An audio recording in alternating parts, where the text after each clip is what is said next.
Europe 1. Le grand direct des médias, Thomas Joubert.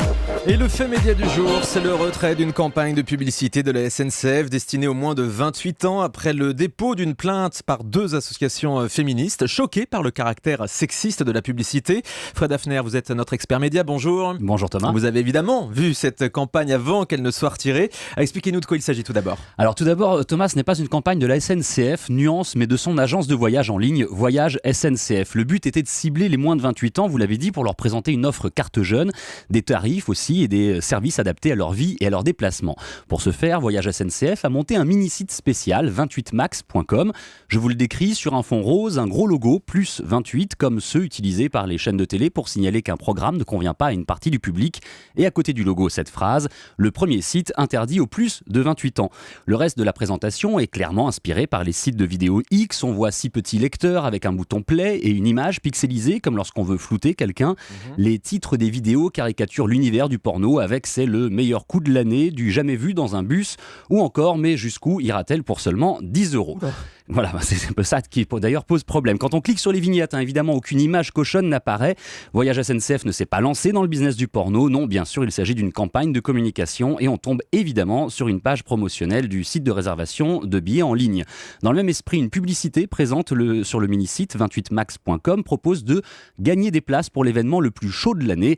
En cliquant, une fenêtre permet de participer à un jeu pour gagner des places de concert pour aller voir Beyoncé et Jay-Z. Bon, rien de bien méchant, si je comprends bien, on est dans de la pure parodie. Ce qui a choqué les associations, ce sont les titres de ces fausses vidéos. Effectivement, Thomas, et sans doute notamment 2 d'entre eux, jusqu'où ira-t-elle pour 10 €, et ces mecs profitent du show aux premières loges.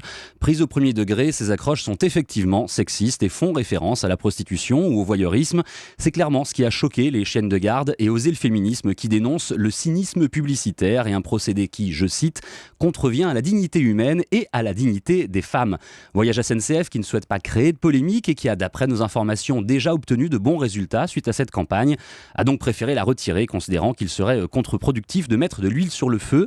Une décision intervenue très rapidement après le dépôt de plainte des 2 associations, une plainte au passage qui n'aurait d'ailleurs eu aucune conséquence, il faut le préciser, puisqu'elle n'a pas été déposée devant la justice, mais auprès de l'autorité de régulation des professionnels de la publicité, un organisme qui ne prononce aucune sanction de toute façon. L'objectif était de toucher un public jeune sur le mode de l'humour en reprenant certains codes qu'il connaît bien. Les sites porno en font partie, il serait hypocrite de se le cacher. Cette campagne interdite aux plus de 28 ans a d'ailleurs été très commentée sur les réseaux sociaux, la plupart du temps sur le ton de l'humour, les internautes semblant apprécier le côté décalé et faussement transgressif de la pub. Tous les habitués ont effectivement reconnu l'univers de ces sites pornographiques bien connus, pour ceux qui ont l'habitude de les regarder. Que peut-on finalement retenir de cette affaire ? Alors on peut regretter, je pense, que certaines associations réagissent parfois un peu rapidement sans forcément prendre le recul nécessaire. En l'occurrence, le caractère sexiste de certaines formules est indéniable, mais il s'agit d'un pastiche, d'une caricature des codes que la publicité utilise depuis bien longtemps. En avril dernier, une célèbre marque de jus de fruits, souvenez-vous, avait utilisé une idée similaire en créant un faux site porno, qui est d'ailleurs toujours en ligne, j'ai vérifié ce matin, et cette fois on tombe vraiment sur des vidéos comme celle d'une pêche qui se fait caresser par une main langoureuse ou celle d'une pomme qui se fait éplucher en live, ce sont les termes du site, Thomas, pas les miens. Une campagne apparemment plus osée, mais qui visiblement choque moins. Alors quelle est la différence entre les deux ?